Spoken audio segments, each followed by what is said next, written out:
ওটাকে পটাই না, আজ বেটাকে বাগে পেয়েছি। আজ ওর কাছ থেকে আমি টাকা তুলেই ছাড়বো। ওই পটাই, ওই ওই পটাই। বেটা কি কানে শুনতে পায় না? ওই পটাই, ওই এইদিকে আয়, ওই পটাই। কিচ্ছু বলছেন কাকা? তোকে তো আজকাল দেখাই যাচ্ছে না। কেন দেখা যাচ্ছে না? আমি কি মহাকাশে চলে গেছি, নাকি আমি ভূত হয়ে গেছি যে আমাকে আর দেখা যাচ্ছে না? আমি তো আপনাকে প্রতিদিনই দেখি। তুই আমাকে প্রতিদিনই দেখিস, কিন্তু আমি যে তোকে একদিনও দেখতে পাই না। ওটাই এই প্রকৃতির নিয়ম কাকা। ধার বাকিতে মাল দেওয়ার পর দোকানদার আর কাস্টমারকে দেখতে পায় না, কিন্তু কাস্টমার ঠিকই দোকানদারকে দেখতে পায়।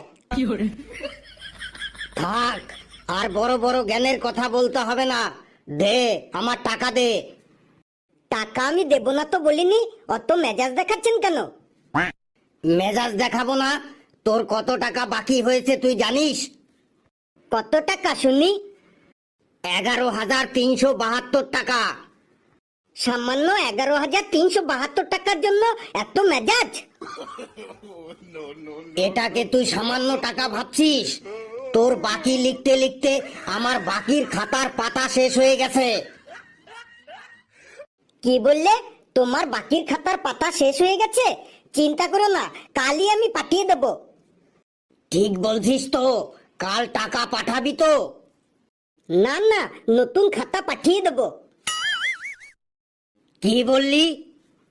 বললাম কালকে আমি তোমাকে নতুন ধারের খাতা পাঠিয়ে দেব, তুমি শুধু লিখে যাবে। দেখ, তুই আর আমার মেজাজ গরম করিস না। তুই আমার টাকা দে,